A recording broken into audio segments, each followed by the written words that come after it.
Okay, you guys should be able to hear me now. I think I accidentally opened up the streaming software without plugging the mic in first, so it defaulted to, I guess, whatever was going on. Let me know in the chat if you guys can hear me.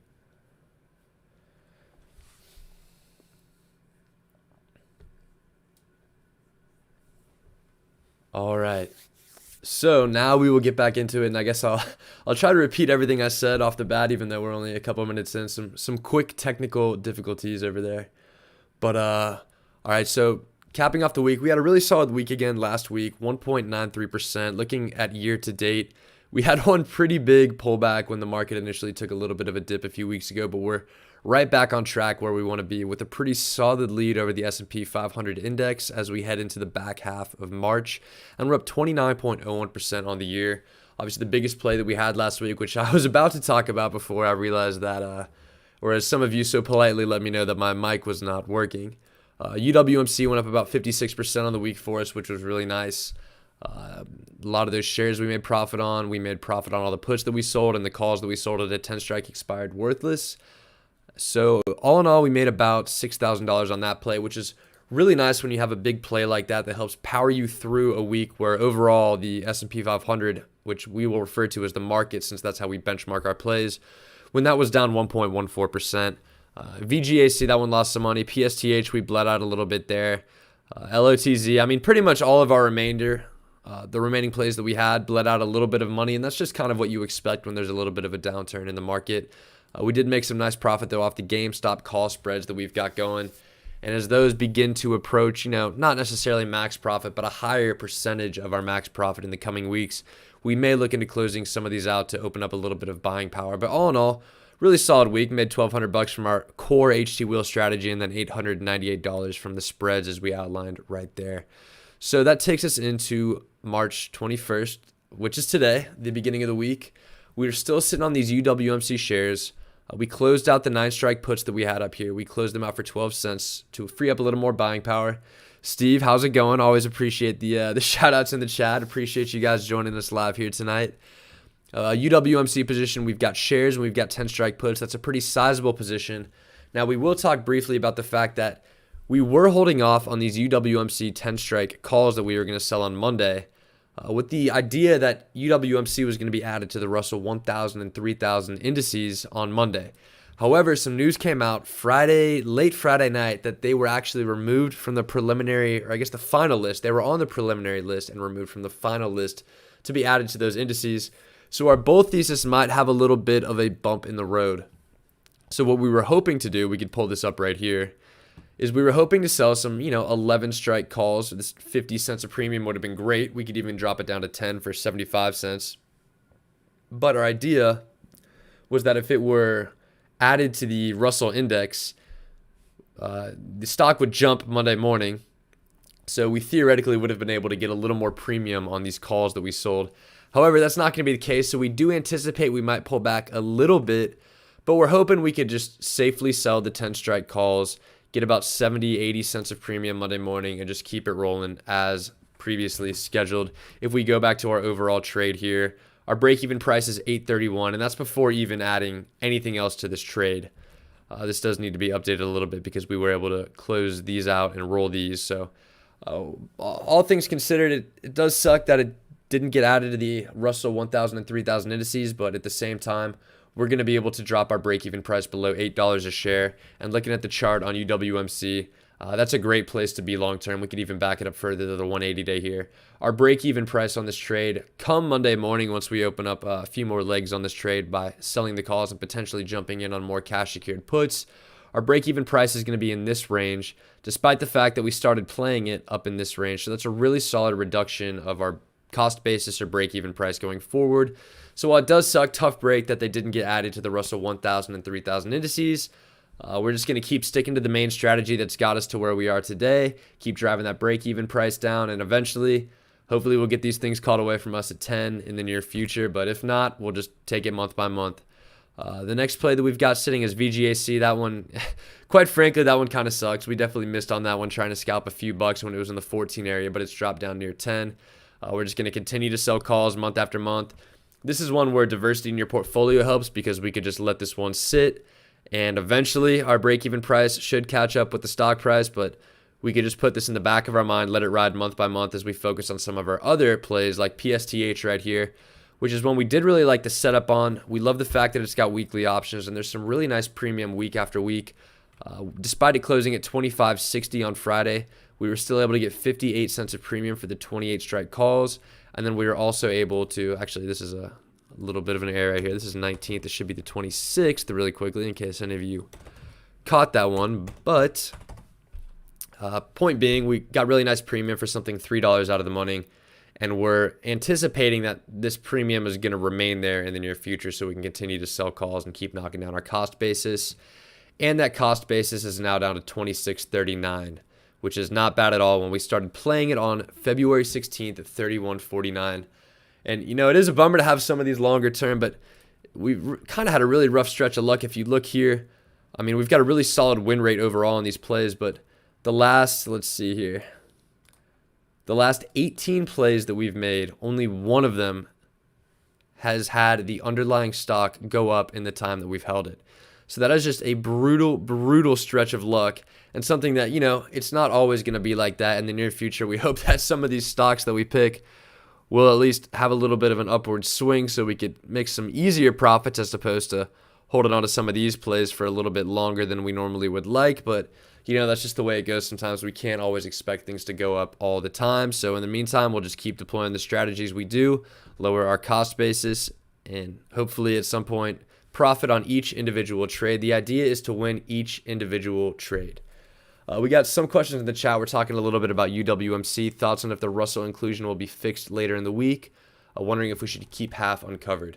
As far as the actual process of it, you know, being quote unquote fixed, I will be completely honest. That's something I really haven't seen before, because typically a lot of those stocks, and as we did see, pretty much every single stock on that preliminary list for the Russell Index was added with the exception of UWMC. So something like that happening where the preliminary list, if you're on that and you don't make it to the final list, and in fact, in this case, if you're the only one that was cut, that's really unusual. So in my experience, I haven't seen that happen a lot. Whether or not it can be fixed in the sense that, you know, on Monday morning, they're going to make the indices buy the shares. I think it might be a little bit too late for that. But these indexes do rebalance every single quarter. So even though it's not necessarily getting added Monday, it may get added, you know, in sometime this summer in June, and we're happy to keep playing it until then. We've got, quite frankly, all the time in the world because the shares that we have never expire. Now, if you're wondering about that question in the context of whether or not you should keep your shares uncovered, I'm always partial to, you know, just playing it safe. I personally am thinking about just selling the 10 strike calls because those overlap with our 10 strike puts. If we get our shares called away at 10, first off, that'll be a really nice, oops, wrong column right there.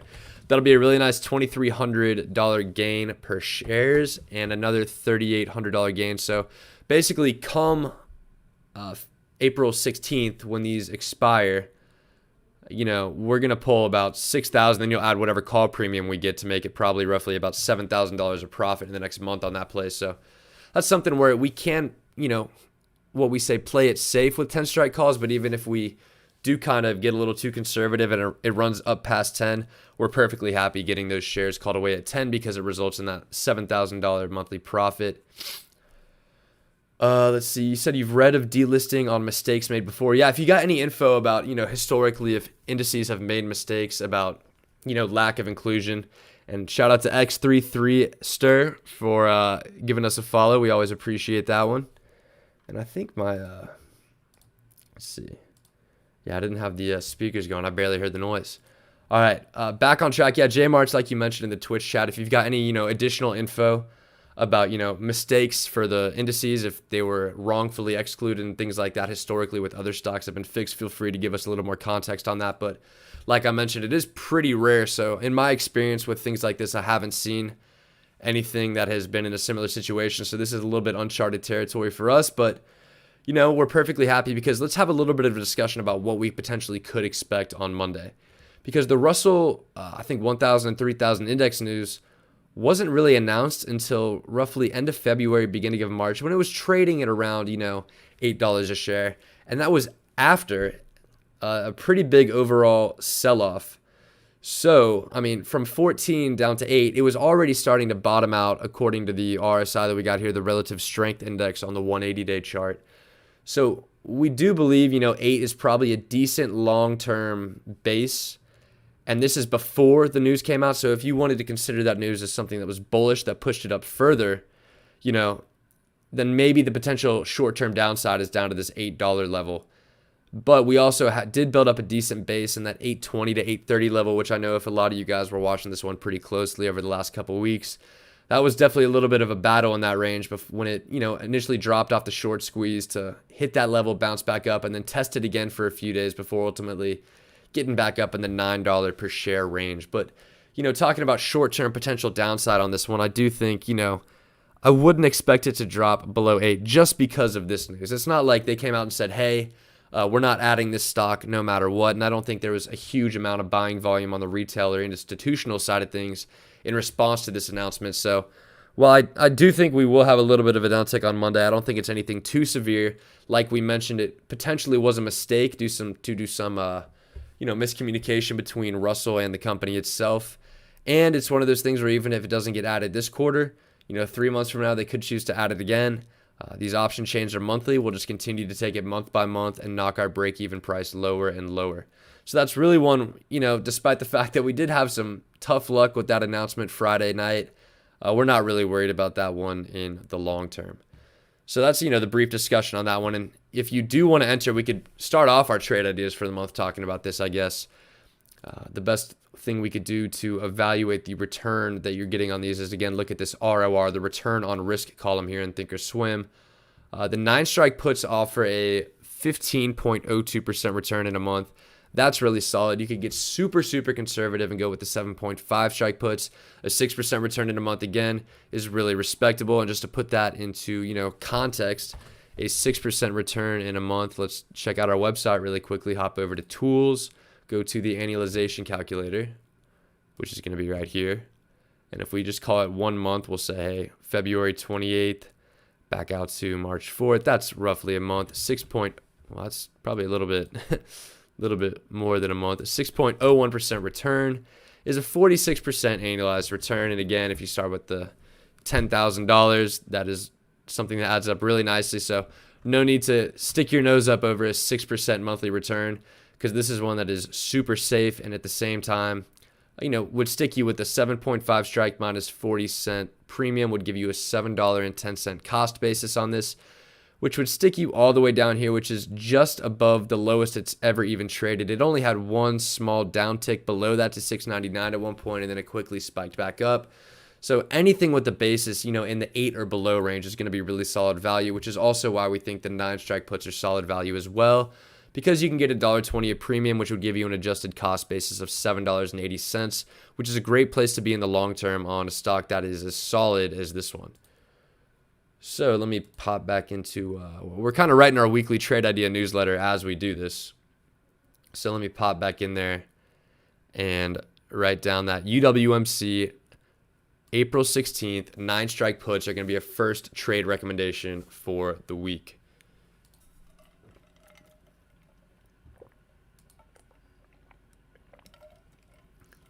As I take another sip of that sweet, sweet water. So let me tap that in really quickly. UWMC 416 9-strike put. Those have a return on capital risk of 15.02%.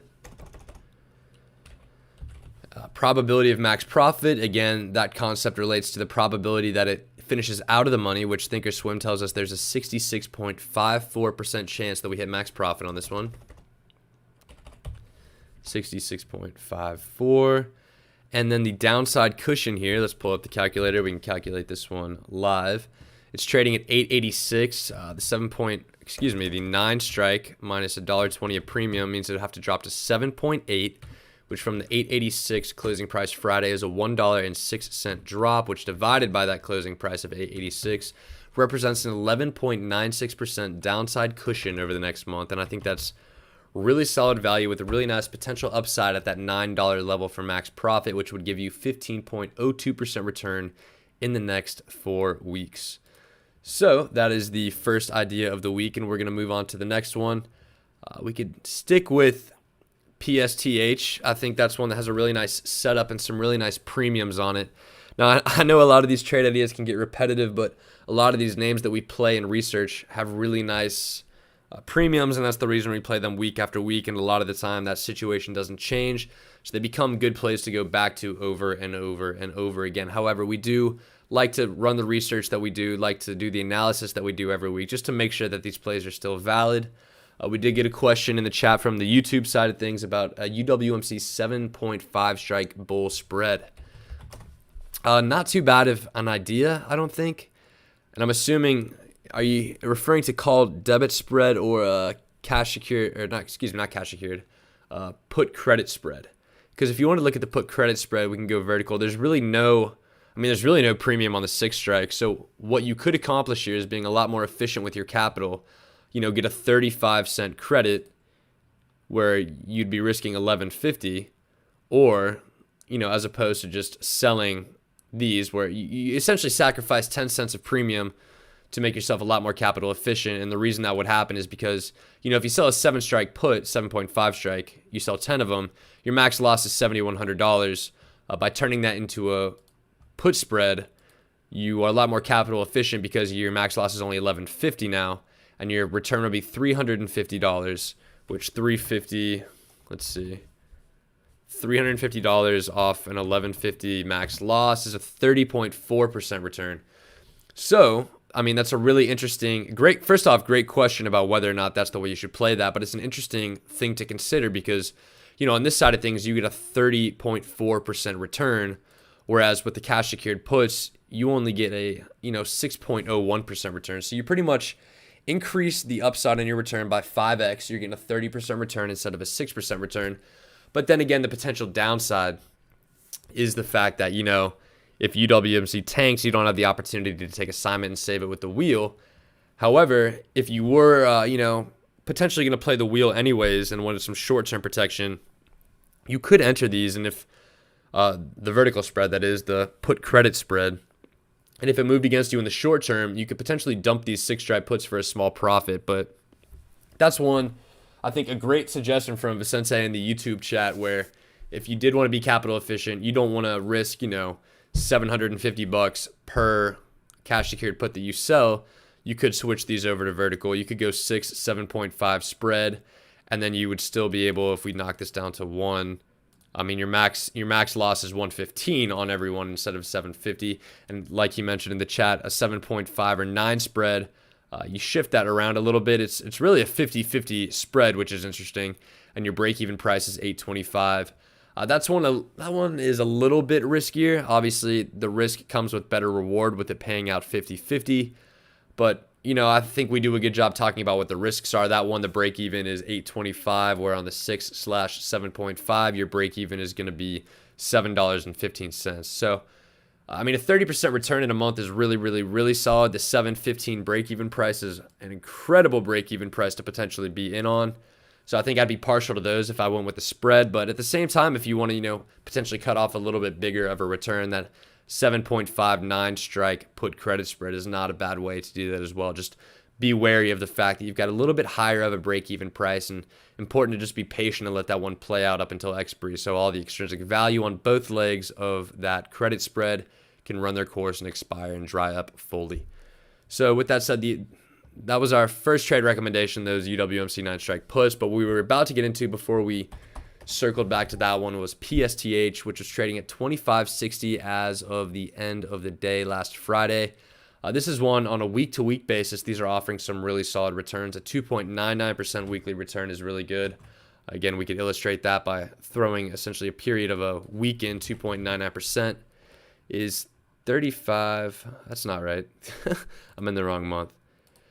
It's a 115.57% annualized return. And again, one of those things where if you started with $10,000, the end of year 5, you'd have $500,000. That's how good a 2.99% weekly return is. And that's something we try to help people understand and conceptualize, as, they might get a little bit impatient chasing a 3% weekly return. But objectively, I think this 25 strike put expiring March 26th is a great value, because not only do you get that 2.99% return, Your break-even price is going to be that 25 strike minus about 70 cents a premium to put you at 24.30 break-even. And 24.30 is right here on the chart. Just similarly to UWMC, it had one day where it dropped below that very, very briefly. But aside from that, it hasn't traded at that level since mid-November. So this is one that would put you with a really solid break-even price for a 1 week play. So just over the next week, you just have to hope it doesn't return to November's price. The RSI suggests that it's getting pretty oversold, so we could potentially expect a bounce at some point in the near future. That means a great entry point. This is a solid stock that we've talked about several times on some of these streams, but that will be our second official trade recommendation of the week. The PSTH 326th, the March 26th. 25 strike put. Those are going to give you a return on risk of 2.99%. And again, probability of max profit is the probability that those finish out of the money, which is 57.67%. And again, we want to calculate that downside cushion. So we know that 25 minus, we'll call it 72 cents a premium, gives you a 24.28 break-even price. Shout out to A7PQ. 2 on Twitch. Again, thank you for the follow. We always appreciate you guys dropping in and following and hopefully joining us for the long haul. We love having everyone joining us, not only on the streams, but in the Discord server that we've got. I think it's super helpful if some of what we're talking about on here doesn't make sense. For starters, feel free to throw a question in the chat, but at the same time, we've got a Discord server that is full of people who are incredibly knowledgeable, all different types of backgrounds, knowledge, skill level, account sizes, who are, I think, super helpful, and we've got a great community over there. So if you're on the stream right now and you haven't done that, feel free to check some of the links we got up on our social media pages and come join. Free for everyone. We're not going to try to upsell you on anything just to join the chat. But back to the calculation at hand, which was the PSTH break-even price of $24.28 a share, which finished $25.60 was last Friday's break-even price, meaning it's $1.32 south of last Friday's break-even price, which when divided by 25.60 is a 5.16% downside cushion. 5.16%. And then we got a comment from J Marts about, watchers are slowly climbing. We might get the webcam going soon. I always said if we ever get enough followers to be able to enter the Twitch partner program, that is when I will get the webcam. We can go full on, pro streamer. We'll have the overlay. I'll have my head just sticking up in here, which some of you may hate. Who knows? You could just block it out. But I think that'll be the goal that we're working on short term with these streams. Hopefully get our viewership up a little bit, get some more people involved in the chat, and then if those goals that we have set for ourselves are realized, that's when we'll get the webcam going on these live streams.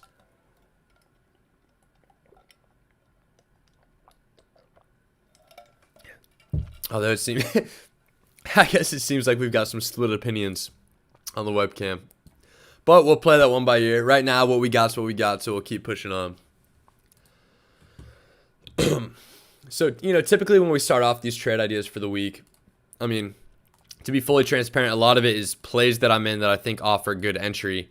UWMC, PSTH fit the bill on that. Even LOTZ kind of fits the bill as well. We could take a look at that one really quickly. Came up a little bit last Friday after dipping pretty low on us. We thought we were about to get back to 10 for our March 19th expiry 10 strike puts that we sold.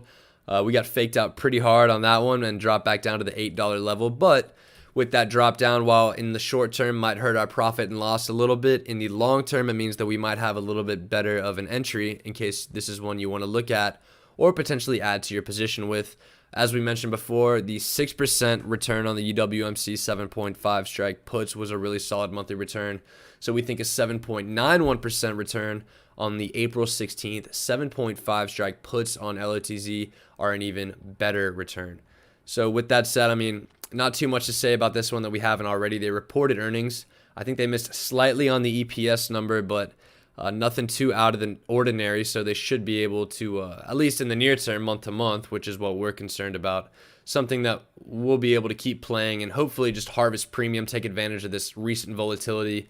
And since we're getting a little bit low on the RSI side, maybe even catch a little bit of a bump up. But just in case we don't, we're happy to give ourselves that cushion of the 7.5 strike puts, where if we sell those for a 55-cent premium, that'll give us a break-even price of $6.95, which is right here on the chart. And just like the last two that we looked at, the only time it ever traded below that was on that one day where there was a really quick dip down to that level. But since then, it has been strongly clear of that level. So we think these 7.5 strike puts are a really safe entry. So I'm going to put those into the newsletter really quickly, and you'll hear me typing. LOTZ 416, 7.5 strike puts. And again, those calculations, return on risk, 7.91% in just about a month. Probability of max profit, again, is the probability that it finishes out of the money and expires worthless, which is 57.27%. 57.27. And then the downside cushion on that one, I'm reading all your comments in the chat. I really appreciate it, guys.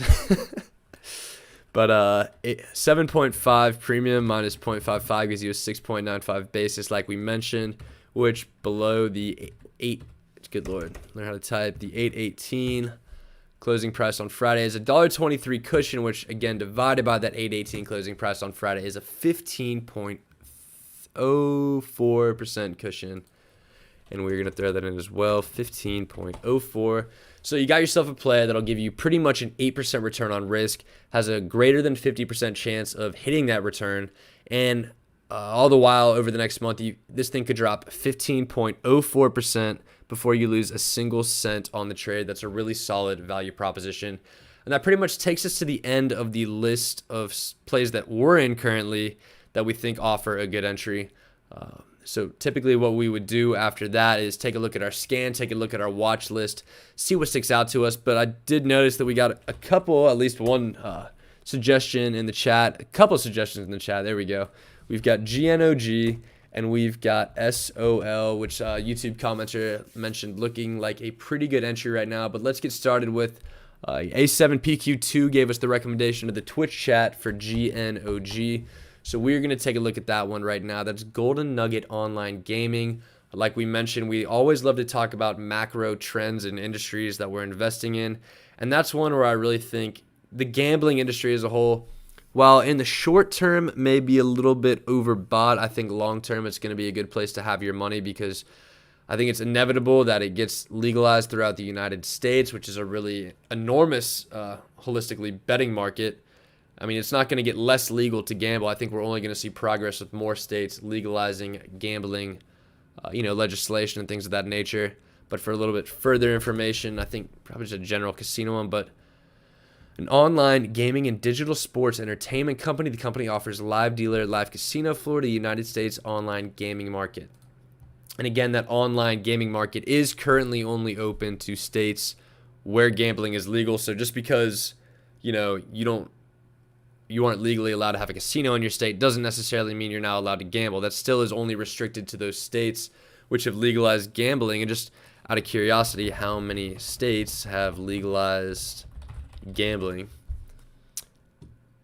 It says 48 states. However, I think that is overshooting the actual number. As of 2020, Nevada and Louisiana are the only two states in which casino-style gambling is legal statewide. Let's see. I know we've got a lot more. I think Tennessee was one that recently got added. Like New Jersey is one. I think New York is on the docket. But long story short, even though I guess the top line result on that Google search might have disagreed with it, a minority of states have legalized gambling. So it's one that's only going to get more popular in the near future. We take a look at the 180-day chart, which is a great place. That's where we like to start when we're breaking down stocks like this. Looks like it did bottom out recently back in early March at around the $12 level, which, judging by the chart here, we could expect to see a little bit of support in that, $11, $12, up to $13 range. Has since run back up, almost touched 20, it looks like, last week on March 16th before settling down at 17.23. It did reach a high back at the end of the year of 28. We could overlay this with some other ones like PENN. That's another big gambling stock. That one also did cool off a little bit recently. It doesn't have the subsequent gain that we're seeing on GNOG. DraftKings is another one we could look at, which really, if we pull Penn back up, is pretty damn similar of a chart. But this one is not so similar. They are in slightly different domains within the gambling industry. So that could explain some of the differentiation here between the trends in the stock. But on something that bottomed out in the 12 to 13 area, previously hit the mid to high 20s, for sitting at 17.23 at the end of the day last Friday, this does seem to be a decent entry point. But most importantly, what we'd love to do in here, let's take a look at the option chain. So these do have monthly options. Ideally, we like to see weekly, but that's just the reality of a lot of these stocks out here. Is not every single stock is going to have weekly options. It's just something that is driven by demand. And GNOG isn't just some huge blue chip, top of the discussion on social media stocks, so there isn't a ton of volume, and that's what would drive weekly option chains. But with that said, that's not really an issue. There are tons of options that we play that have monthly expiries. Looks like we got a few hundred of volume each on a lot of the close to the money call and put contracts. So this is one where, if you did want to get a little bit risky, go slightly in the money here to try to chase that 16.09% return. That wouldn't be the worst idea in the world. What's interesting here, first glance, is normally we like to talk about getting in on plays with cash secured puts, meaning that we would want to go to, the 15 strike put, sell it for a little over $1, get a break even of just below 14, which for right here over the next month would be really solid, smooth sailing, not bad at all. However, it does look like there is a little bit of what's called call skew, meaning that the calls objectively offer more premium than the puts. And we've got a comment in the Twitch chat that online sports betting is only legal and taking bets in about 20 states right now. So appreciate the update on that one, Sierra. That's definitely closer to the number that I had in my head when I was looking it up right there. And we've got the whoops. I had an auto moderator added to the chat trying to get people to stop posting links because we had someone spam that one time. But thank you for posting that one because that's actually useful this time. And we'll add Fubo to the list of stocks that we'll look at. Thank you for that suggestion, SRI 31. But back to the point we were getting at here is that if you look at, and I could pull my scratch work up here, the 15 strike put is how far out of the money. Pull the calculator back up, 16.89 minus 15. It's $1.89 out of the money. And it offers about, $1.05 of premium. So if we wanted something that is, $1.85 out of the money the other way, we could look at 16.89 plus 1.89. The equivalent of that would be like an 1878 strike call. Obviously, they don't have that. However, what we do notice is that the 20 strike calls here, and we could look 20 minus 16.89, 20 calls, those are $3.11 out of the money. However, if you look right here, they're also offering about $1 to, we'll call it $1.05 of premium. So it's roughly 50% greater out of the money. However, is offering really similar premium and gives you the additional upside of being able to dump your shares at $20 a share. So you'll get about, a $3.10 gain on the shares in addition to a $1 gain from premium on the calls to give you an overall $4.10 gain, which we could throw in the calculator here, divided by 16.89, the price you'd conceivably purchase those shares at, for a 24% max gain if those were called away at 20 or higher. Come April 16th, as opposed to just getting a 7.72% return just on the 15 strike puts. So this is what we refer to as call skew, meaning that, typically you'd expect something that's $1.89 out of the money on the put side to offer the equivalent premium $1.89 on the call side. However, when we actually take a look at those numbers and pull them up here, we could see that you could get really similar premium while still being, about $1.20, 50 to 60% further out of the money on the call side. So even though we typically mention, 90% of the time it's going to be a better move to enter a play with cash secured puts, this is one of those situations where a covered call would actually be a little bit better value because of this call skew that we're seeing right here. And just to further hammer home this point of call skew, that's a good question we did get there in the chat. Can we sell both 15 strike puts and a 20 strike call, entering into what essentially would be a covered strangle, where the position is you own 100 shares, sell a covered call, and then sell a cash secured put in lieu of potentially purchasing 200 shares or selling 2 cash secured puts. But I do think that's a great idea because while covered calls do slightly increase your break-even price, they do provide the better upside. But if you wanted a happy medium of, okay, I think this is good because my break-even price is just under $14, but I do love the upside here, doing what was just mentioned in the Twitch chat of selling one of these and then selling a covered call as well to have both of those at the same time to create what we call a covered strangle is a really good way to get a happy medium there. So absolutely, I think that's also a really intelligent play if that's what you want to do and you're not, too far convinced of one method or the other. A little mix of both with that covered strangle would be a great move.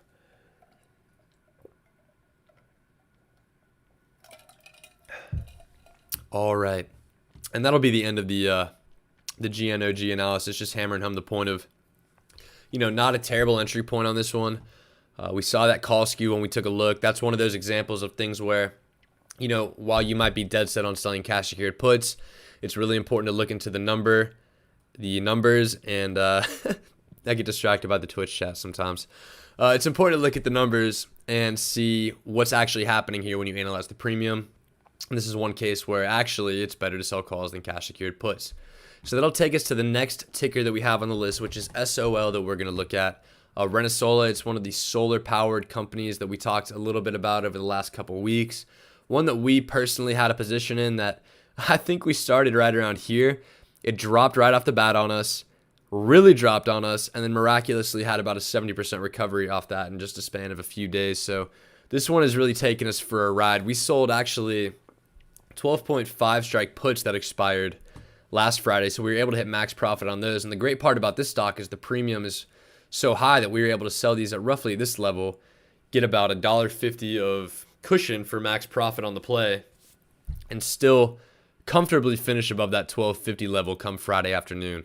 So let's flip over to the options chain so we can take a look at that premium, that we're kind of raving about here that gives you such a nice cushion on a week-to-week basis when you trade these. The only small issue we have run into when we have made plays on SOL is the fact that there's not a ton of volume in the option chains here. There is 119 right at the money. You might, get a little lucky playing a more popular strike, or like a round number, like a 10, 15. They don't have 12.5 here, so that wouldn't apply. But I did have a little bit of trouble, entering and exiting plays on this one. So if you are looking to exit, sometimes the spreads can get pretty wide. For example, on the 11.5, the spread is, 15-cent bid and 60-cent ask. That's an enormous spread. And this is one where, sometimes this low amount of liquidity can hurt us. But if we're patient with our fill prices, just put a good fill price that we'd be happy to get filled at and let it sit for a few hours. The lack of liquidity, someone could get a little bit impatient, want to take the other side of that trade, and then you'll get that fill price at, above what you typically would have gotten if you were just playing a more liquid, more traded stock with tighter spreads. So that's something to keep in mind in this one. I think SUNW is kind of almost quote unquote the sister stock because they're really similar. There's slightly higher volume on this one. However, these are monthly options. So we love the week-to-week that the SOL option chain offers us. Just one where in the back of your mind, just be careful about what fill price you put and make sure objectively whatever you put out there for your limit price, never do a market order, a limit price, is something that you'd be comfortable having that position with. It would give you a break-even price and return on risk that you're comfortable with. But with that said, let's take a look at the charts. It's dropped down from, it was $17 pre-market on March 15th and then dropped all the way down to $12.26, which as we know from our RSI studies, if we go up to the 20-day, back it up a little further, the 180-day, it's down below 50. So we've got a nice, maybe not incredible, not as great as back here, but it's definitely slightly on to the oversold side of things, being objectively decent entry point on this one. As far as where we could expect it to bottom out, I think short-term resistance could be found where we've got where the price stalled for a little bit here at the back end of December in the $12 range, and then a little bit more recently, early in March here at the $10.30 range. So something in the $10, $11, $12 range wouldn't be a bad place to be. So I think the 12 strike puts, if you can get, the midpoint here, which would be 45 cents, to get that 4.12% weekly return on risk and give yourself an adjusted basis of $11.50 if assigned, which is right here, I think that's a great place to start on this one. And I mean, we've got a little bit of buying power freed up for ourselves here. This is one of our smaller accounts that we've been using. But I think the most of the buying power we have is in the other one where a bunch of our positions expired. But with that said, let's see. Yeah, so with that said, I think the 12 strike put, which would give you an 1150 basis roughly, is a great place to start on this one.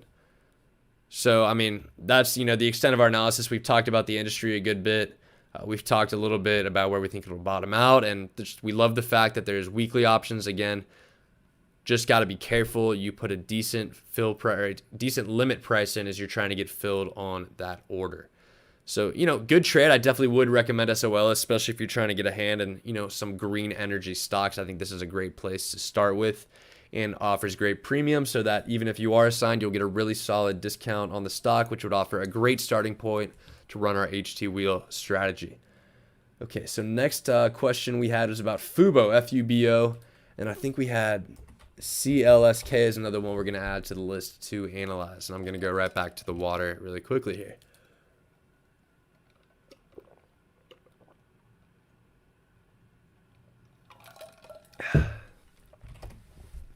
Always got to give that to let you guys know it was good. So, SOL, we're going at FUBO, F-U-B-O. Let me pull the chart up right here. And on my other screen, I'm quickly getting some March Madness score updates, so I'll happily share those with the group. It looks like Houston won against Rutgers, 63-60. So if anyone had Houston in there, good for you. Oral Roberts up 3 against Florida with 17 seconds left in the game. Damn. So that is a good one. If you close the stream right now to go watch the end of that one, would not blame you one bit, but we're getting right back into it with FUBO. So this is one, this is typically the tale of a lot of the stocks that we'll see that, come to the forefront of social media discussion, the forefront of the scans that show us the amount of stocks that are offering really solid premium. This is typically what we would see. So it starts off a while ago, where it was in the $9 or $10 range, traded relatively steady for a while, and then all of a sudden spiked way up here to the low 60s, fell right back down, had a little bit of a second life here, and is starting to find a little bit of a home in the low $30 range. But in general, since, the beginning of February when it ran back up to 50, pretty, steady, consistent decline. And we have a final score alert. Oral Roberts beat Florida. That is incredible. The 15 seed out of that region, the South region. So they'll be on to the Sweet 16. However, I don't know how that's going to help you make any money, so we'll get right back to what we were talking about. FUBO down in the 30 range. This personally is one. We had a brief discussion about the valuation of FUBO in a prior Trade Idea newsletter. I'm not thrilled about it. I think the low 20 range is probably a lot more reasonable for what they're offering. I think there is a bullish thesis about them potentially cornering gambling-related streaming markets. But again, that's one of those things where it's more of a, concept in practice as opposed to something that is actually has fleshed out plans where they're going to be able to execute that. So that's one that definitely remains to be seen. We've got a comment in the Twitch chat they wouldn't touch FUBO until at least 25, and I definitely agree with that. However, like we love to talk about here, weekly options, plenty of volume, and really solid weekly returns. So if you are okay, and again, like we mention all the time on these streams when we talk about our trade ideas and give our stock analysis, we don't have to have the same opinion about every single stock. We just think that it's the only thing we need to share an opinion on is the most effective way to go ahead and play that one. So the most effective way we believe would be the selling cash secured puts here. And you could find anything between 1.5 to 3% is that sweet spot weekly that we like to aim for, because I think typically that'll offer a pretty solid trade-off between a decent cushion and a return that compounds to a really nice annualized number. So anywhere in this 28 to 30 range, if that's something you wanted to get in on, I think that's probably the number to go for right here. There isn't significant call skew or anything like that. We noticed that one strike out of the money offers $1.57, whereas a strike out of the money on the other side offers $1.59. So I mean, pretty much identical, and that's what we typically see, where they are identical like that. So when something comes up like we talked about earlier with GNOG, that's why it does kind of catch our eye a little bit when we see that skew between the put and call premium, but this is not one that applies to. So cash secured puts definitely going to be the best move. Return on risk in this 1.4 to 3.4 area, this high 20s range is, if I were bullish on the stock, where I would want to begin a position on. And again, if you do get assigned here, you're getting just under $1 premium a share, so that'll stick you with roughly a 28 cost basis, which is right around here. And that's also another area of support, as we could see it bounced off of there earlier in March a couple weeks ago. Also stalled around in this area between early to mid-January. So there is some precedent. And we could even look before the spike. It was trading in this range from late November to mid-December. So this 25, 26, 27-ish range, really not a bad spot to have a basis at if you're bullish on. Again, I think in the long term, we'll probably see Fubo down in this area. Maybe not sooner rather than later. It's one of those things where, hey, despite the bad valuation, this thing could shoot up here before it ever goes back down. But I think in the long run, once things start to settle out, this is roughly where we will see it. But if you disagree with that, that's perfectly valid to do so. Just be sure the way you do it is just, start on the safe side of things, because I do think there is some significant downside risk on this one in the future. So that's our 2 cents on Fubo, and we'll jump right into our next one, CLSK. Specific question on that one was, what do we think about selling to open an April 16th 22.5 strike put on CLSK? So that's one 12.64% credit, or not credit, return. Objectively, great monthly return, 12.64. Some of the other ones we were looking at today were like 6 and then 9%. So that one comes in above those. But again, what we're going to want to do is look at the chart. And it looks like we've got a little bit of downside on this one. I think Clean Spark is one that we've talked about recently. I think we did mention the fact that it is around an area of support where we expected it to bounce from 21, 22, and it has slightly.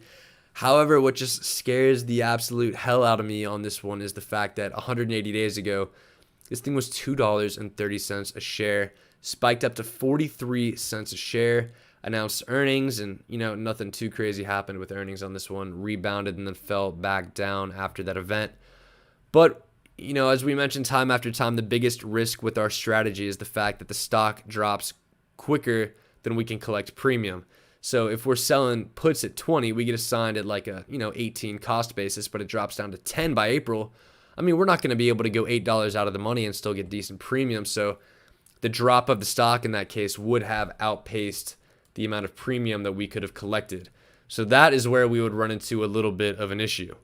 And on this one, I think it's definitely a possibility, as you can see that there is some pretty immediate, I think we definitely could see it fall back to this 13 to 10 level before it starts trading at a little bit more consistent clip. And, this is one, if you are bullish on it, that's good premium. You could deduct that 250 premium from the 22.5 put strike to give you a 20 basis headed into April. But if we take a look a month back from today, it would be February 21st, so right about here. So from February 21st to today, March 21st, this thing dropped from 35 to 24. Are you comfortable holding for another month, or if it has a similar drop, you're going to be losing money and it's going to be trading in this area? And if we do break through what seems to be a decent level of support, if we break through that, I think we could see 16, 15, or maybe even down to 12 or 13 on this one pretty quickly. So, if you're still into it, still into the industry, still into the company, I think there's decent upside from this point. Absolutely go for it. Feel free to let it rip. They did announce that there was an offering at $22, and we just had that mentioned in the chat. I think a lot of people fall into the trap of thinking that just because there's a share offering means that that's going to be a price floor. That's not necessarily the case, and while dilution is never bullish for a stock, and increasing the amount of available shares to trade through something like that could decrease the volatility we see. And we have seen a little bit of drop off in IV over the past few days. have trouble reconciling, because after personally being stuck in something like Hyliion, like we talk about so much, which had, you know, a relatively similar setup with the big run up, and we got a little bit greedy with the amount of premiums that the things were offering.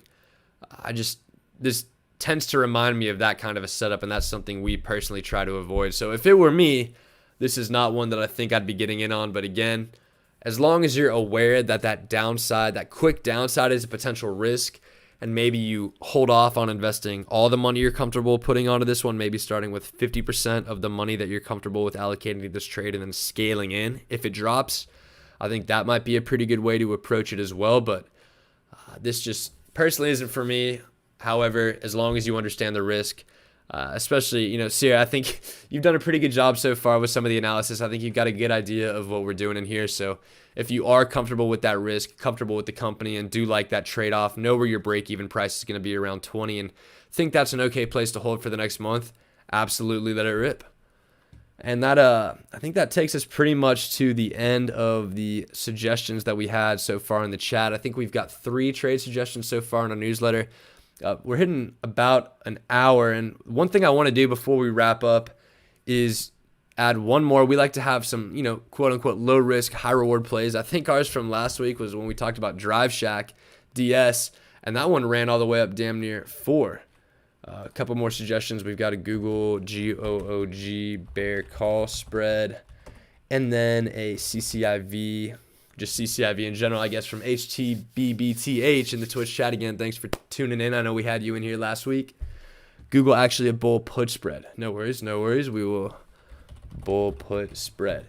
Really quickly, what we do want to do is jump back to this, you know, kind of fun little low price option scanner that we like to run on FinViz, because this is, you know, kind of the basis of all these lower risk, or excuse me, high risk, high reward option plays we make. And again, with the strategies we run, since everything is share based, nothing is that high risk, but I guess relative to the other things that we're doing in here. So again, you're going to want to sort by optionable over here, and that's going to give you every single ticker on the market that offers options. We got 231 pages of results, but we're going to sort those price by lowest to highest and kind of run through those quickly.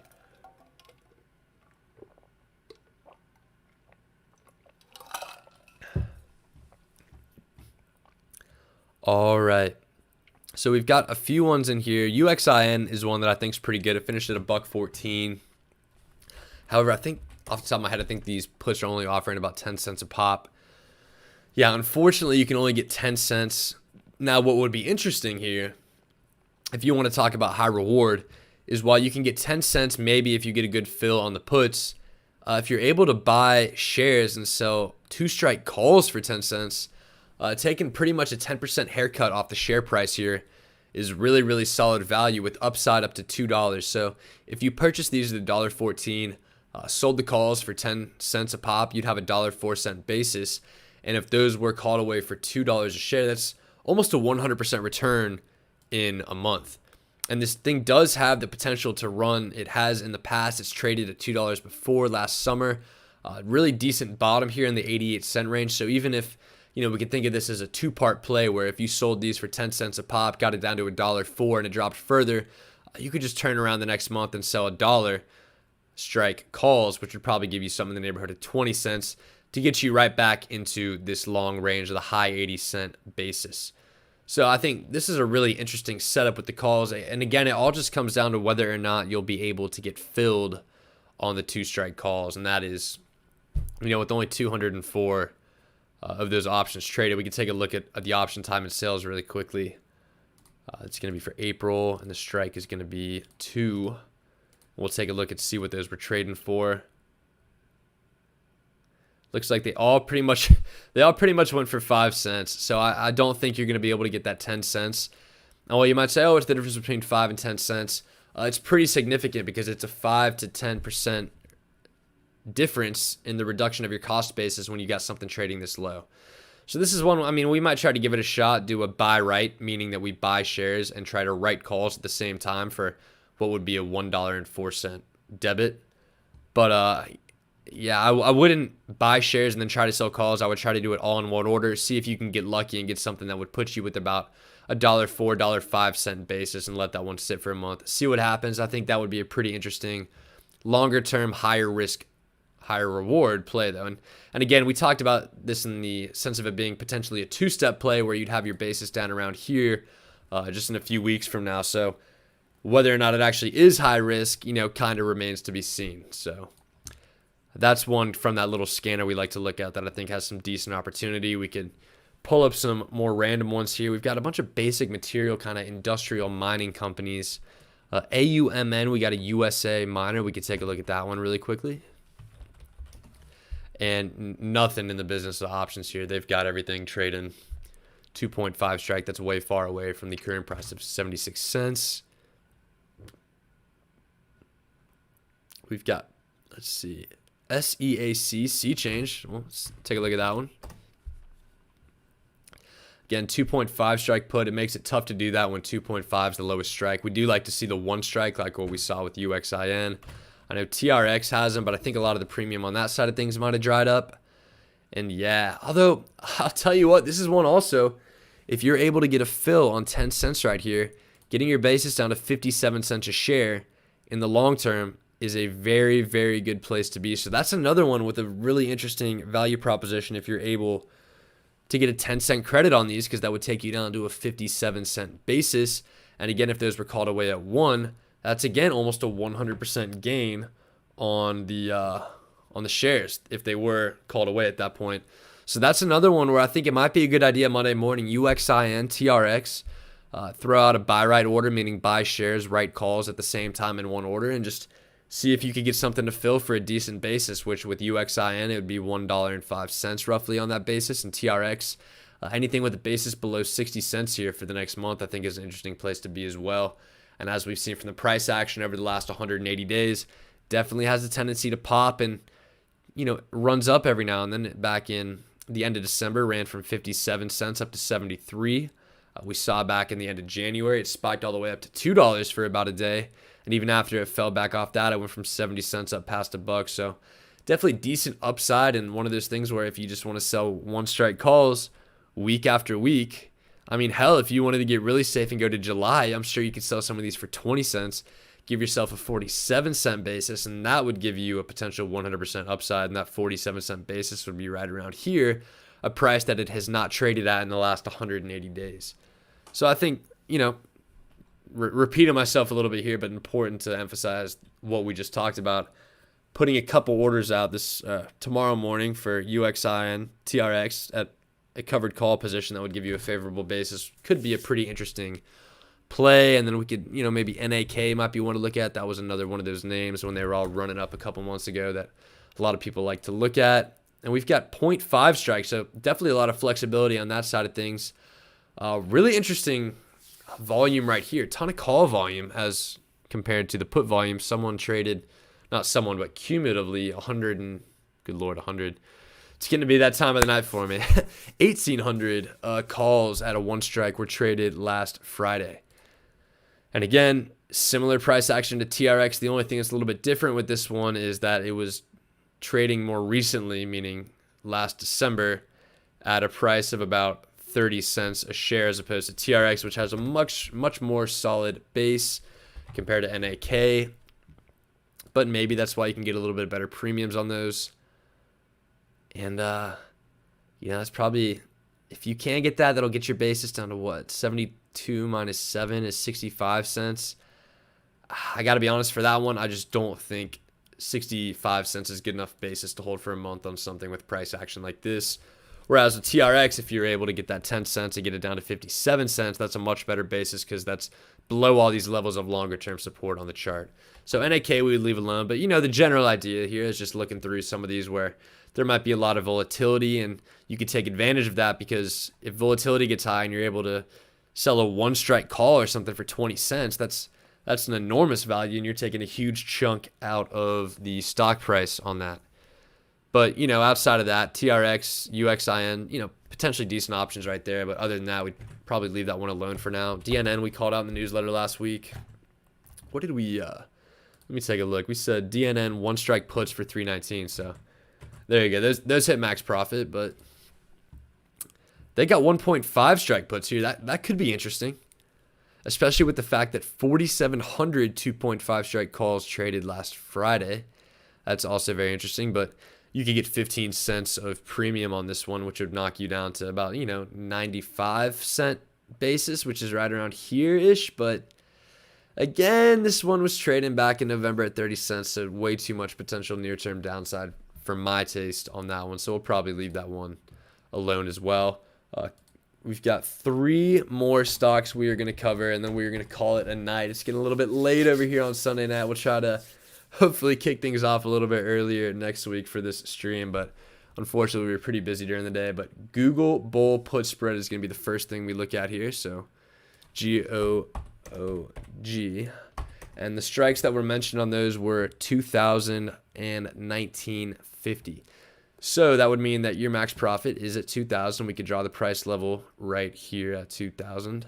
That's a little bit higher than that, but you get the idea. And when we look at the chart analysis, we got the 180-day up here. The 42 RSI tells you it's a little bit overbought, and I'm sure the first thing that a lot of you might notice when we put this red line on the chart is that looks like a decent area of support since it's bounced off multiple times in recent price action. Back on February 23rd, it tested, it came off of it. February 26th, March 4th, and then, higher lows is what we like to say, because it was bottoming out at higher and higher numbers before coming down and starting to potentially test that support again. And I guess we were looking, let me know HTBBTH if you've got a strike on those that you were looking at. I guess potentially weekly might have been what you were looking at for that spread. Let's flip this over to vertical. We're probably gonna need a lot more spreads, and this is gonna take a little bit of scrolling to get to. So I think 1950 long leg, and then a 2,000 short leg. And anytime, if these aren't the intervals that you want, you could always click in here and edit those. That would give you an 825 credit, and that is, not the most incredible risk to return ratio. I mean, the max loss levels down here at 1950, obviously. So you've got a lot more. And this does get into an area where you had some resistance earlier, and we know that when resistance is broken, it becomes support longer term. So we're thinking 1 or 2 weeks out. Personal preference is doing a couple weeks out, so we're going to flip the dates on these over to April 1st. And again, that's just as easy as a click. You get a little bit better of a credit, and we'll knock this down to 1 just so we could think about this per spread. So $50 wide, 945 credit, about a 1 to 4 reward to risk ratio, and we can see that when we see the max loss per spread here is $4,000. Max gain is going to be 945. That's maybe a tad on the riskier side from what we like to look at. Another important point is that your break even from this 945 credit is going to be at about 1990 on the chart. And that's going to fall just slightly under this line. So you get a little bit bigger of a cushion. But for something where, if we have a decent pullback in the market, I guess what was the day of the year that SPY pulled back? We could actually get a decent idea of this. Let's take a look at the 20-day. And here was that day. So it was March 4th, March 5th. So let's see March 4th, March 5th for Google. Yeah, and it did bottom out above that max profit level. And again, we talk about this sometimes as well. These big round numbers like 2,000 is a decent psychological levels to the point where if it drops back down near 2,000, we could see that be some pretty solid support for a while before it eventually breaks through there. And it works the same way on the way up with resistance. Like, for example, we talked about SPY with 400, and, it was knocking on the door after hours back on the 17th and quickly pulled back below 390. So those big round numbers are something where, from a valuation perspective, they don't really mean anything, quite frankly. But, retail traders, there's definitely this psychological aspect to trading. So I think these big round numbers do hold some merit when you're running your analysis, and 2,000 is a good example of that. I love the strike on the short leg here, 2,000. Would 2,000 1995 be better? Let's pop that in and let's see how it looks. 1995. And to that, I would say absolutely. So your break-even price is going to be $8 higher up at 1998 as opposed to, it's going to be here with this gray line as opposed to here. But, that's not that big of a difference, because the real difference here is that you're pulling a 1.25 credit, which you're getting 125 off of risking 375 for a 33% return, as opposed to where if you pop in the 1950 right here, you're getting a 945 return. 945 off of 40.55 of risk, a 23% return. So by moving your long leg up to 1995, you're getting a 33% return, as opposed to, what number did we just have up there? I closed it out. I think it was 23% on the wider spread. So that's definitely something to consider. I think the higher return is probably the better option there, because, you know, you're really just worried about 2,000. I think if it breaks 2,000, we could, based off what we see on the 180 day, potentially fill this gap back down to 1933. So at that point, you know, 1950 is kind of irrelevant for that kind of a thing if we saw that significant of a drop. Now, are we going to see that significant of a drop? Who knows? If I knew the answer to that, I probably would be going all in on this, and I would be rich if I knew what the market was going to do. However, we know that's not the case. I think the 2-week spread here, where if you get a bounce off 2,000, close that one out for whatever profit you get, and if it breaks through, potentially rolling down to this level would be a good play. But I like that 2-week out, you know, not 1950, but that 1995, 2000 put credit spread, just because of that slightly better risk to return profile on that trade. Next one we're going to talk about here is CCIV, rolling right into it. And this is one I think I've ranted for a long time on, between our Discord server, my Twitter account, and for whatever reason, whatever people replied to my Twitter account on that one when I started bashing the valuation of CCIV when it was up around here. But eventually we were able to get the upper hand on that one as it dropped back down into this area. Long story short on this one, I still do not like the long-term prospects of a stock that's trading with such a high valuation, despite having sold 0 vehicles. They have 0 revenue and are trading pretty much 2.6 times what the net asset value of the SPAC that turned into CCIV was. Or excuse me, CCIV is the SPAC. They'll have the ticker change soon. They already had the merger. But I just, you know, can't wrap my head around investing in a stock with this kind of a valuation when they have no revenue.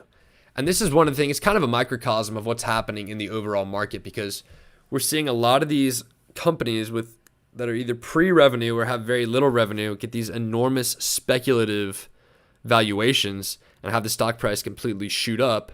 And typically when we see corrections in the market, those are the ones that get hit the hardest. So, I mean, it's okay if you were in here and you're able to catch the upswing and you're able to take profit, that's great. However, if the market pulls back decently, I think this thing is going to get hit pretty hard and potentially get back down below 20. So personally, for me, I would wait for this one to at least get back down before 20 before even considering getting into it. And could I be wrong? Could it, you know, we say this all the time when we're going through stocks. Could I be wrong? And could it run back up to, you know, mid 30s or 40s back where this gap down started? Absolutely. But at the same time, I think an important concept to keep in our minds is that we would rather miss out on a good trade like this as opposed to being stuck in a bad trade where if we got in right here and it dropped down below 20, that's something that, you know, wouldn't be the greatest for us.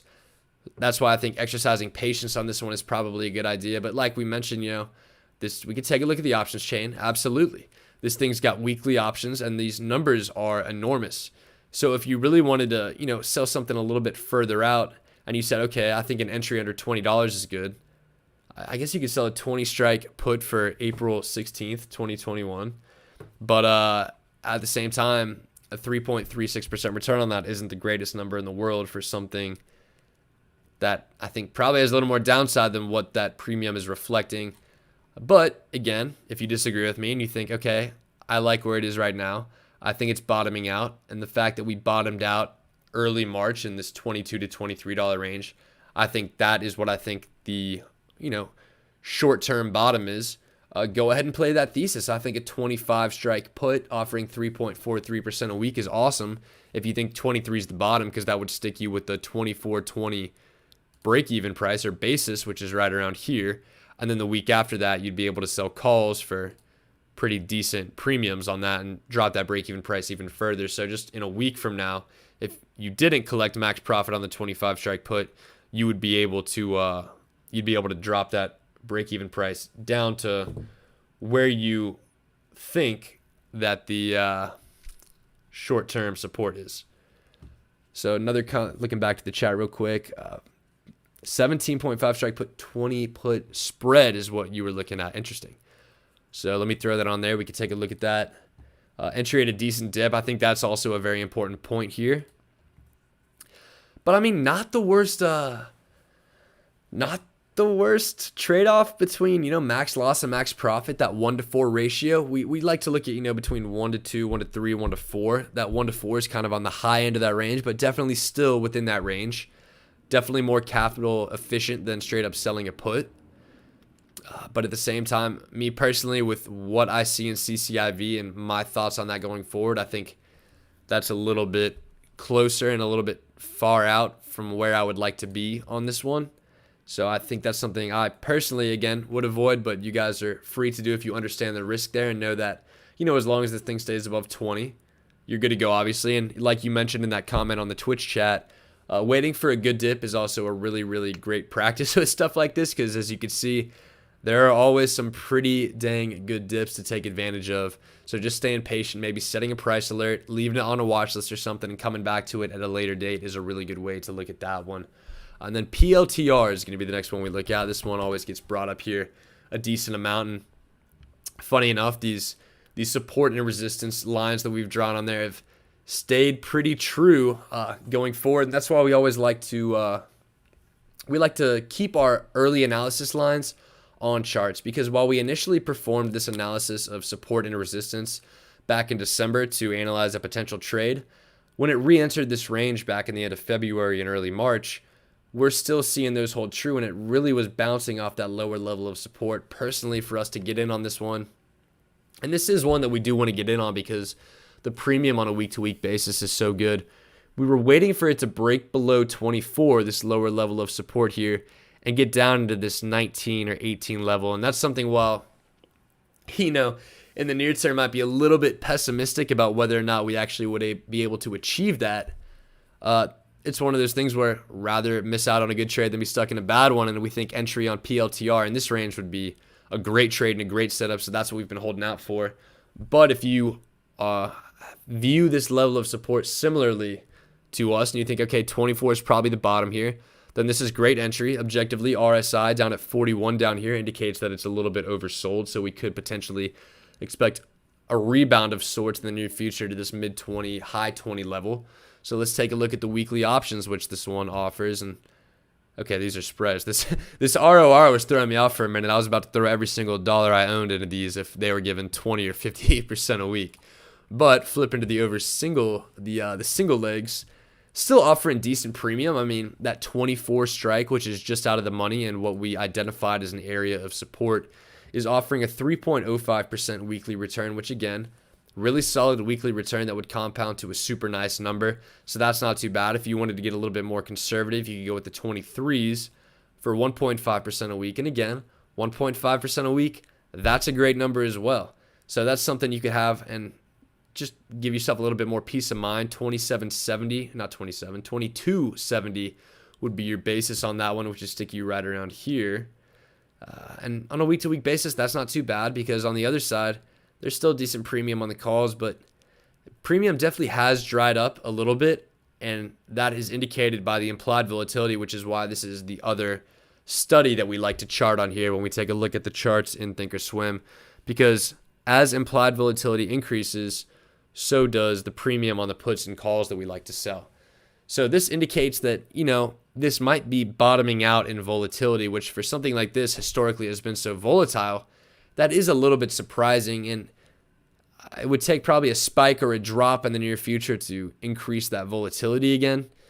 So that's also why we're holding off a little bit, because while objectively 3 or 2% a week is really solid, with the amount that this thing has moved, I mean, a week ago it was at 27 and is now down to 24. It dropped $3, but you're not even getting more than $1 a premium of downside protection on the put side of things. So for something that's moved so significantly over the last 180 days, I mean, this thing's gone from 8 up to 45 and then back down to 24, and how quickly it's been moving up and down. I don't personally think at this point that the amount of premium it's offering you is enough of a cushion for what we could see be a drop potentially down below 20 at some point in the next few months. So again, that's another one I've got a price alert set on. And if it gets down to that level, I will happily jump all over it. But in the meantime, just focusing on opening up some more buying power so that when those opportunities do present themselves, we're able to take advantage of them. Looking over at the Twitch chat really quickly, we've got a question about, do we usually set a limit buy order for a spread? Absolutely. And just to be clear, limit sell orders since we're selling credit spreads. And I'm sure that's exactly what you meant, because even I'm guilty sometimes of using buy and sell interchangeably. But just to make sure we're on the same page here, limit sell orders on the credit spreads. And you absolutely should use limit orders on spreads, because if you think like a 68 or 74%, this is a wide spread. When you flip it over here, some of these spreads can get a lot wider. And for something so small, 4, 5, 6, 7% difference on a fill price can mean a lot of money. If you're, opening 10 spreads and you get a 15%, your fill is 15% below the mid, that's a $150 difference off the bat in that trade right there. So spreads, especially, getting a good fill price is really important. And using a limit order is the best way to effectively accomplish that goal. Do we have a scanner for high IV? We do, and it's over on this tab, the scan tab. We've got some parameters over here that outline some of the highest returns in the market objectively on a week-to-week basis. Right now, just taking a look at this really quickly since we're over here. GameStop, probably not surprisingly, since I believe they report earnings on Tuesday, is right at the top of the list, offering 18 or 17% weekly returns. TEVA, I think that's a pharmaceutical company. I'm assuming they got some sort of earnings or trial results coming up. But those are also offering some really, it's probably just the victim of a super wide spread, so that one might be a little bit misleading. I can't find the rate of return on TOS. If you go over here and hit this little cog, and you can go customize, and it pretty much brings up this interface that gives you every single thing you could have. And Thinkorswim's great in that regard, because there's so many different things and studies you could bring up to help analyze different stocks and plays. But what we're doing right here is return on risk. That's the ROR column that we have been referencing. So that's how you find that and get that displayed here in your scan results. But going a little bit further down, SOS, that's a crypto play. EXPR is one I think that ran up a ton at the back end of last week. Yeah, all the way up to 5 from 2. So that's volatility and premium that is bred from just huge price action in the last few days. But again, if you think that price action will hold, you can get a 10% return in the next 5 days with a 450 break-even price. And these are fun sometimes. We'll throw some money out if our week's getting a little bit boring, saying, hey, this thing's run up a good amount. I could pull a 10.5% return if it just stays above this level for the next 5 days. And since there's 50 cents of premium that we're getting on this, I won't lose a single cent unless it's, drops below this. So I've got a pretty big premium. If it keeps running, we could rake that premium, a really solid weekly return. And then if it drops below that, we could turn around the following week and probably get really, really, look at this call premium. It's unbelievable. But, those are some that sometimes we like to have some fun with and throw really, really small amounts of cash at. To be completely clear, we would never have this be one of our main plays, but I mean, this almost is good enough for us to throw. I think we might call this one our high risk, high reward play of the week. EXPR pulling this one off the scanner, because while I was trading at about 2 for a little bit of time, back up to 5, you could get a 10% weekly return. Even if you don't get that return, you get a 450 basis, which you could turn around and sell at the money calls for probably 50 or 60 more cents. So that would drop you from 450 down to 4. So even just in 2 weeks, if it stayed above 4, you wouldn't lose a single cent on the trade. And you guys, I'm sure, who are watching understand at this point how it works. And over, week by week, you would knock this thing down until eventually the stock price catches up with your cost basis. But now that we pull this one up, this does kind of look like a fun one that I might look into. Might throw that one on the watch list and see if I can get into something on Monday morning if the premiums are still looking nice. Let's see, and I think that's pretty much okay. The final stock we're gonna do, Papa Steve. If you're still there in the Twitch chat, give me a shout. We're doing your CCJ. I believe it's an energy company. CCJ, okay. Cameco Corp. All right, we love to see it, Steve. All right, CCJ. Was that Was that the right ticker? It was the right ticker. There's no description here other than the fact that it is in the energy industry. So backing up like we always do, 180-day chart. This really has a similar chart to a lot of the other energy stocks that we've seen in our analysis, whether it's green energy or whether it's just general energy. I don't know what specifically these are in. Cameco Corp, as always, we can do a little bit more research. Cameco Corp, global providers, clean air world. Okay, so that's within that umbrella of, clean green energy companies. The largest publicly traded uranium company. Interesting. Because uranium as a commodity, we've talked about it a little bit. I think U was a ticker we looked at. Yeah, had some really solid price increases lately. But going back to CCJ, not too bad of an entry since it's down off this peak of 20. Obviously, this potential downside in the 16 range scares us a bit, but let's take a look at the option chain and see what kind of cost basis or break-even price we can be working with. Two good things we see right off the bat, which I'm sure you guys are probably identifying as well if you're following along. Good enough volume to place a trade, and the fact that they've got weekly options. So the return on risk, to be honest, for this price movement, since it's gone from 15, this was 11 days ago, 10 days ago, this $15 share price. I'm not certain that selling 17 strike calls for only 2% return is enough premium for me to be comfortable with this play when we could see it drop back to 15. Again, this might be another we just throw into the basket of, hey, put a price alert on it for, if it gets down in this $15, $16 level again, because I think that would be a really good entry point. But at this point, it's slightly oversold off the recent spike we could see from where it traded in November down around 9 and where it was starting to level off a little bit recently in the 15 range. I think we'll definitely have a better opportunity on this one in the near future. So for CCJ, Cameco Corp, uranium clean air company, I would hold off in the near future and potentially hope for a little bit of a spike in IV at some point, because it looks like historically, it's elevated historically from where it is, but that's also a product of the price movement. We did get a comment in the Twitch chat, a good little breakdown, I guess, of, what good weekly ROR is. If, greater than 3% is excellent, 3 to 1.5% is excellent or good, and then weekly ROR is 1.5%. Above 3% objectively is great. It's just, the small issue is the fact that, the one issue is to get that 3 point, greater than 3% return. You're taking on a good amount of risk. Like, what were one of the ones we were looking at earlier that had a greater than 3%? We could take one just off here, like AMC. These are going to give you a greater than 3% return. So that number, really, really nice. But, you're taking on a pretty significant risk by playing down a stock that looks like this. So, yeah, usually if it's greater than 3%, that does indicate some sort of volatility. I think one that we like to go back to week in and week out is HYLN, because that one provides some, right around that 3 level at the money. But at the same time, you're now trading at a longer term level of support down in this area, as opposed to trading a chart that looks like AMC where you're on the tail end of a nice bull spike. And we did get the comment on the Twitch that our numbers have been shown in the top left. Not a huge deal. I think the only thing that really is important that I'm hiding is our account number behind this black box. So I think this is one of the few accounts we use. So hopefully if you find a way to get into this one, hopefully you guys can ignore the other ones we've got as well. Leave those be.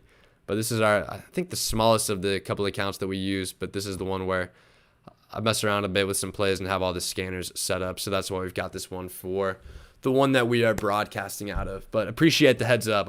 I do technically mostly try to blur it out like that, but a little bit of oversight on my part, but we'll keep it rolling. No harm, no foul there. Let's see. Yeah, getting back to that ROR discussion, we typically aim for 1.5 to 3%, and that discussion goes back to this annualization concept that we like to talk about, getting back to this annualization calculator that we made. So if we just arbitrarily put a week in there, we'll call it 21st to 28th. This is why we aim for the numbers we do. Like 1.5% per week is a 117.35% return.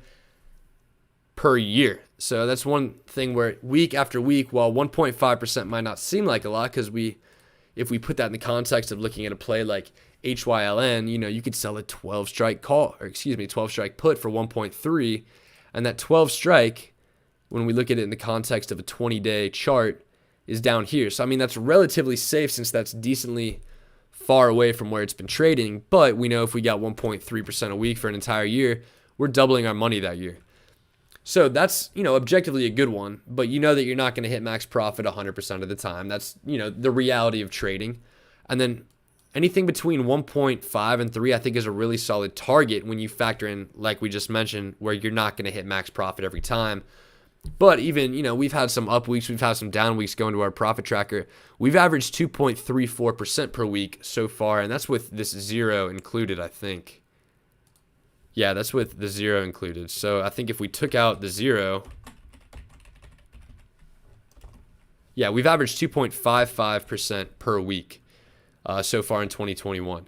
And again, don't get me wrong, that's a really solid number because that would annualize to 271.72%. But the idea is that we've accomplished that by targeting plays in that, 1.5 to 3% area, and then every now and then leaving ourselves some plays where we could potentially, quote unquote, hit a home run where we either get aggressive with the put or call strike that we sell. And we say aggressive, but again, with the strategy that we're running, nothing is that risky. The biggest risk is that we get assigned stock at a favorable basis. So, when making money or getting a discount on a stock is, the risk of your strategy, nothing's too risky in the scheme of things when you've got people out there who are going all in on weekly options, things like that. But I think that's definitely a good conversation to have about what we should target and why we target that. And we could even get up to 3 here. The numbers add up pretty quickly because even 2.55% is 271. But now 3% is 376, and we could play with these numbers all day. I mean, it's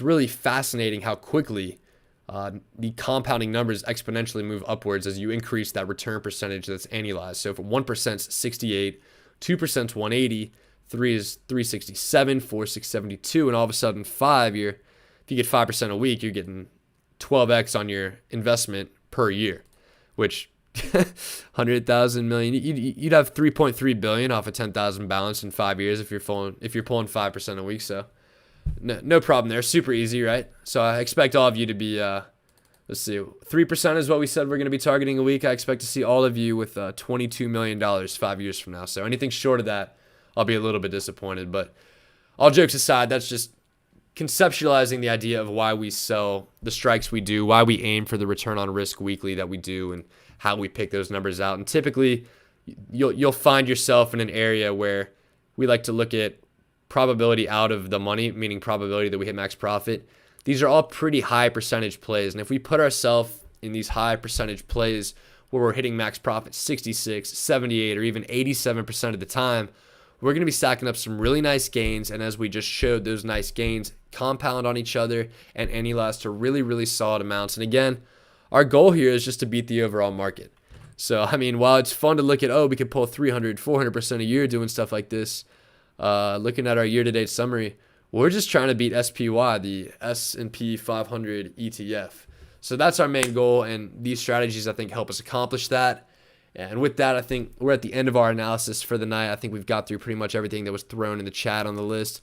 We've got to hop off. We threw all of our trade ideas together, and just to recap those really quickly, I'll drag the newsletter I've been building up on the screen here, but we've got our 3 or 4 official trade recommendations for the week, and they're going to be coming through the newsletter. If you want to receive that newsletter, hop on over to our website at www.hourglass-trader.com, and there's a sign-up link for you to receive this. I still got to do all the write-ups, but I think for those of you that were watching tonight, anything we talked about in the video is obviously going to give far more context than whatever couple paragraphs I could piece together. But just to recap, UWMC 416 9-strike put, that would give us a 15% return with 66% probability of max profit and a downside cushion of 11.96%. And I'll make this a little bit bigger because I feel like that screen could get pretty small sometimes. Next is PSTH 326 25-strike put.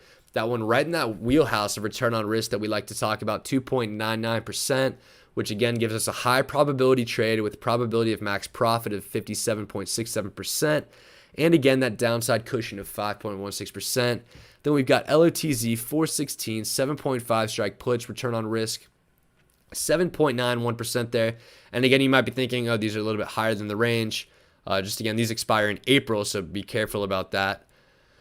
So we do look for a little bit higher monthly return, obviously, as opposed to the weekly one that we had up here. But again, back to LOTZ, risk return on capital risked, 7.91%. Probability of max profit on that one's 57.27%. And you get a month-long downside cushion of 15.04% before you even lose a single cent on that trade. And then our little riskier trade that we have right here, we kind of talked about it for a second at the end right there, but I think I'm going to make it the EXPR 326 5-strike put. And if we flip back over here, that's offering 10.5% return on risk. Now you guys can see, behind the scenes how exciting it looks as I type up this newsletter. Probability of max profits 52.10%. 52.10. So again, you now have a trade that gives you a weekly return of 10.5% and has a greater than 50% chance of success. And now let's talk about the downside cushion as well. We know that a 5-strike with, we're going to call that 45 cents of premium, gives you a break-even price of $4.55, which off Friday's closing price of $5.33 is a 78-cent cushion, which divided again by that current price of $5.33 is a 14.63% downside cushion on this one. So, I mean, when you look at those numbers objectively, they look pretty damn good across the board. 10.5% return, greater than 50% chance that that happens, and then a huge 15% downside cushion before you lose a single cent on the trade. And that's pretty much going to be all we got for this one. Again, we always want to thank you guys for tuning in with us on these Sunday nights. We also pop in either Tuesday or Wednesday nights, roughly the same time, 8, 9 p.m. Eastern. And we tried to throw polls into our Discord server to try to see when the most people are available, so we can get as many people in here and as active in the chat as possible, because like we always mention, it's hopefully helpful to you guys when we give our trade ideas, but it's equally helpful to us and those who are watching as well when we have some back and forth here, and we can hear your ideas as well and analyze those up here in real time. So with that said, once again, thank you guys for tuning in. I think we got around 30 viewers between Twitch and YouTube. For having just started this up, not too bad. Hopefully we can see that number grow over time. But we'll be back again halfway through this week. We'll announce, not sure if it's going to be Tuesday or Wednesday, but we'll be sure to let you know. And then, as always, we'll be back a week from now doing the whole weekly trade idea live stream all over again. And so appreciate you guys. I always love seeing the messages in the chat, but we'll give you guys the old sign off again. Thanks for tuning in. This has been the Hourglass Trader, where as time passes, we make money. See you guys next time.